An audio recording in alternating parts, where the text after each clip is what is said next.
कहानी है खूबसूरत औरत। कमल सिंह को गायब हुए पूरे 2 हफ्ते गुजर चुके थे। उसका फोन भी बंद बता रहा था। उसकी पत्नी कोमलप्रीत कौर से जब कोई उसके बारे में पूछता तो वह यही कह देती कि वह नौकरी के लिए नोएडा गया है। कमल नौकरी के लिए गया है तो उसका फोन क्यों बंद है? यह बात उसकी बहन सरबजीत की समझ में नहीं आ रही थी। उसने भाई को हर संभावित जगह पर तलाशा, पर उसका कुछ पता नहीं चला। जब वह हर जगह कोशिश करके थक गई तो पति दलजीत सिंह को साथ लेकर थाना दोराहा पहुंच गई। यह 22 मई 2017 की बात है। सरबजीत ने तजिंदर अवनीत कुमार को बताया कि 7 मई 2017 को उसका भाई कमल यह कहकर घर से गया था कि वह अपने दोस्त हरमीत के साथ नौकरी के लिए नोएडा जा रहा है। हरमीत तो लौट आया, पर कमल का कुछ पता नहीं है। हरमीत का कहना है कि नौकरी की बात करके कमल उसे छोड़कर न जाने कहां चला गया था। कमल का फोन भी बंद है। पुलिस ने सरबजीत की शिकायत पर कमल की गुमशुदगी दर्ज करके उसकी तलाश शुरू कर दी। पंजाब के जिला लुधियाना के गांव बिलासपुर के रहने वाले सामंत सिंह के 2 बच्चे थे। बेटा कमल सिंह और बेटी सरबजीत कौर। सीधे साधे और साधारण आर्थिक स्थिति वाले सामंत सिंह बच्चों को अधिक पढ़ा नहीं पाए। बच्चे बड़े हुए तो उन्होंने दोनों की शादियां कर दी। बेटी सरबजीत की शादी जिला संगरूर के गांव बादशाहपुर मंडियाला के रहने वाले दलजीत सिंह से की थी। वह अपने पति के साथ खुश थी।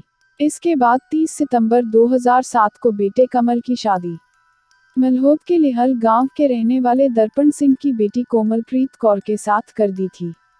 शादी के बाद कुछ सालों तक तो कमल और कोमलप्रीत कौर ठीक ठाक से रहे। उनके 2 बेटे भी हुए, गुरुकिरत सिंह और हरमन सिंह। लेकिन बाद ही में दोनों के बीच तू मैं होने लगी। इसकी वजह यह थी कि कमल के पास कोई स्थायी काम नहीं था। उसके पिता के पास जो थोड़ी जमीन थी, उसे उन्होंने बच्चों के पालन पोषण और उनकी शादी ब्याह के समय बेच दी थी। इसीलिए कमल छोटा मोटा काम करके किसी तरह घर चला रहा था।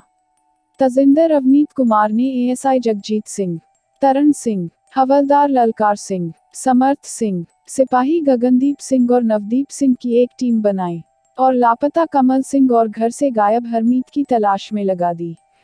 कुछ मुखबिरों को भी उन्होंने कोमलप्रीत कौर के चाल चलन के बारे में पता लगाने के लिए लगा दिया था, क्योंकि सरबजीत कौर ने पुलिस को यह भी बताया था कि उसकी भाभी कोमलप्रीत कौर का चाल चलन ठीक नहीं है। इसीलिए अवनीत कुमार कमल की पत्नी कोमलप्रीत कौर के चरित्र के बारे में जानना चाहते थे। पुलिस की जांच और मुखबिरों द्वारा दी गई सूचना से कोमलप्रीत कौर के बारे में काफी चौंकाने वाली जानकारियां मिली। इसके बाद तजिंदर ने कोमलप्रीत कौर को पूछताछ के लिए सिपाही भेजकर थाने बुलवा लिया। सिपाही जिस समय कोमलप्रीत कौर के घर पहुंचे थे, वह कपड़े वगैरह बांधकर कहीं भागने की तैयारी में थी। सिपाही कोमलप्रीत कौर को जिस समय थाने लेकर पहुंचे, इत्तेफाक से उस समय एसपी नवजोत सिंह माहल भी थाना दोराहा आए हुए थे। अवनीत कुमार ने महिला हवलदार सरप्रीत कौर की मदद से एसपी के सामने कोमलप्रीत कौर से पूछताछ शुरू की। सख्ती से की गई पूछताछ में कोमलप्रीत कौर ने स्वीकार कर लिया कि हरमीत से उसके नाजायज संबंध हैं। कमल सिंह के बारे में पूछने पर कोमलप्रीत कौर ने बताया कि 7 मई को रात करीब 10 बजे हरमीत उसे यह कहकर अपने साथ ले गया था कि वह उसकी नोएडा में नौकरी लगवा देगा। उसके बाद वे दोनों कहां गए, यह उसे पता नहीं है। तुम्हारा पति 7 मई से लापता है और तुमने न तो उसे ढूंढने की कोशिश की और न ही पुलिस को सूचना दी। तुम झूठ बोल रही हो। सच सच बताओ कि वह कहाँ है? अवनीत कुमार ने पूछा। कोमलप्रीत कौर पर सख्ती की गई तो उसने कमल के बारे में तो कुछ नहीं बताया, पर हरमीत के बारे में बता दिया कि वह कहाँ मिलेगा। पुलिस टीम तुरंत उसके बताए पते पर पहुंची, जहां वह एक दोस्त के घर छिपा बैठा था। पुलिस उसे हिरासत में लेकर थाने आ गई। थाने में कोमलप्रीत कौर को बैठी देखकर उसकी सिट्टी पिट्टी गुम हो गई। इसके बाद उसने बिना किसी हील हुज्जत के अपना अपराध स्वीकार करते हुए बताया कि उसने अपने एक दोस्त रश्मित के साथ मिलकर कमल की हत्या 7 मई की रात कर दी थी। हत्या की योजना में कोमलप्रीत कौर भी शामिल थी। इसके बाद पुलिस ने कोमलप्रीत कौर से भी पूछताछ की, तो उसने सारी सच्चाई बता दी।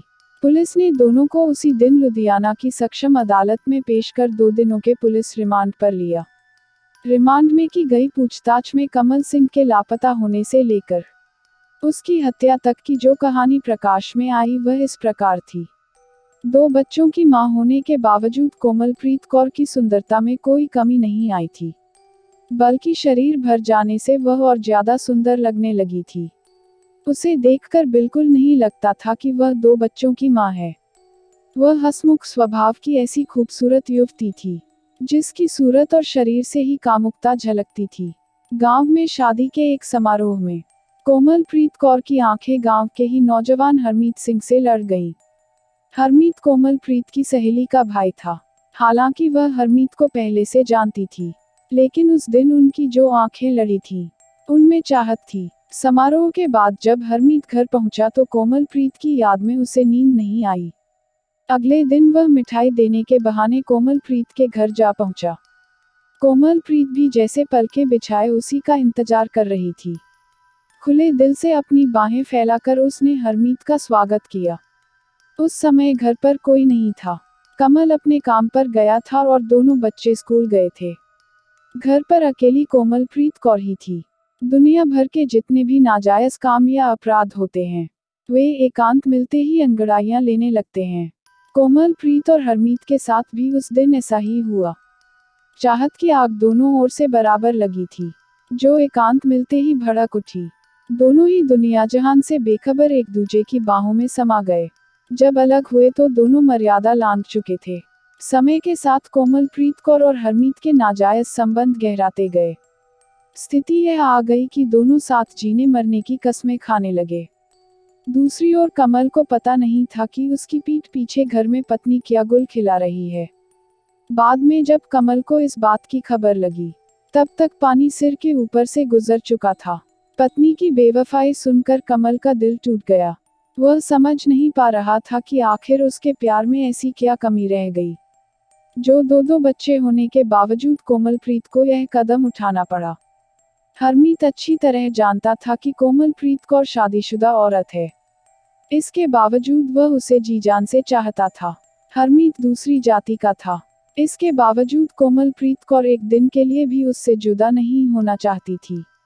एक दिन उसने रुआंसी होकर कहा, हरमीत, इस समय मेरी स्थिति 2 नावों पर सवारी करने जैसी है। इस स्थिति से अच्छा है मैं मर जाऊं। हरमीत उसकी बात समझ गया। उसने उसे प्यार से समझाते हुए कहा, तुम चिंता मत करो, जल्दी ही मैं कोई रास्ता निकालता हूँ। तुम हमेशा यही कहते हो, आज साफ साफ बता दो कि तुम मुझे अपनाओगे या फिर मैं कोई और रास्ता देखूं। इसका मतलब तो यह हुआ कि कमल को रास्ते से हटाना पड़ेगा। जो करना है जल्दी करो, कोमलप्रीत कौर ने कहा। फिर उसी दिन कमल की हत्या की योजना बन गई।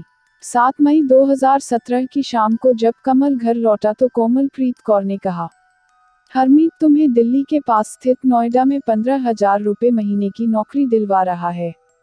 वह कह रहा था कि 10,000 रुपये महीने ऊपर से भी बन जाया करेंगे। अरे ऊपर की गोली मारो, हमारे लिए तनख्वाह ही बहुत है। पत्नी की भावनाओं से अनजान कमल उसकी बातों में आ गया। कुछ देर बाद ही हरमीत आया और कमल को अपने साथ लेकर चला गया। हरमीत पहले उसे अपने घर ले गया। घर से उसने अपनी काले रंग की Pulsar motorcycle number PB 10 GE 6790 उठाए और उस पर कमल को बैठाकर अपने दोस्त रश्मित के घर पहुंचा। रश्मित को साथ लेकर तीनों दोराहा अड्डे पर पहुंचे, जहां उन्होंने शराब पी। योजना के अनुसार उन्होंने कमल को अधिक शराब पिलाई। उसी बीच कमल ने हरमीत का मोबाइल फोन लेकर अपनी बहन सरबजीत कौर को फोन करके बताया कि वह हरमीत के साथ नौकरी के लिए नोएडा जा रहा है। यह सुनकर सरबजीत कौर ने उसे हरमीत सिंह के साथ कहीं भी जाने से मना किया। उस समय कमल नशे में था, इसलिए बहन की बातों पर उसने ध्यान नहीं दिया। कमल को नशा चढ़ गया तो रश्मित और हरमीत ने उसे मोटरसाइकिल पर बीच में बैठाया और काफी दूर तक ले गए। रात होने की वजह से वहां सन्नाटा पसरा था। एक जगह मोटरसाइकिल रोककर दोनों उतरे और नशे में धुत कमल को भी उतारकर उसके गले में साथ लाई रस्सी लपेटकर कस दी। कुछ ही देर में कमल की मौत हो गई। वह गिर गया तो उन्होंने उसकी लाश उठाकर नहर में फेंक दी। इसके बाद रश्मित अपने घर चला गया तो हरमीत कोमलप्रीत कौर के पास 6 दिनों बाद 13 मई को पटियाला की थाना पुलिस ने कमल की लाश नहर से बरामद कर दी थी, पर शिनाख्त न होने की वजह से लावारिस मानकर उसका अंतिम संस्कार कर दिया था। दोराहा पुलिस कमल की लाश खोजते हुए थाना पहुंची, तो उसने 13 मई को एक लाश मिलने की जानकारी दी। जब उस लाश के फोटो सरबजीत कौर को दिखाए गए, तो उसने उसकी पुष्टि अपने भाई कमल के रूप में की। हरमीत और कोमलप्रीत से पूछताछ के बाद पुलिस ने तीसरे आरोपी रिश्मित को भी गिरफ्तार कर लिया था। पुलिस ने उनकी निशानदेही पर पल्सर मोटरसाइकिल, हत्या में प्रयुक्त रस्सी और 2 मोबाइल फोन बरामद कर लिए थे। रिमांड अवधि समाप्त होने के बाद पुलिस ने तीनों आरोपी को जेल भेज दिया। अगर आपको कहानी पसंद आए तो लाइक और शेयर कीजिए और चैनल को सब्सक्राइब करना मत भूलिए।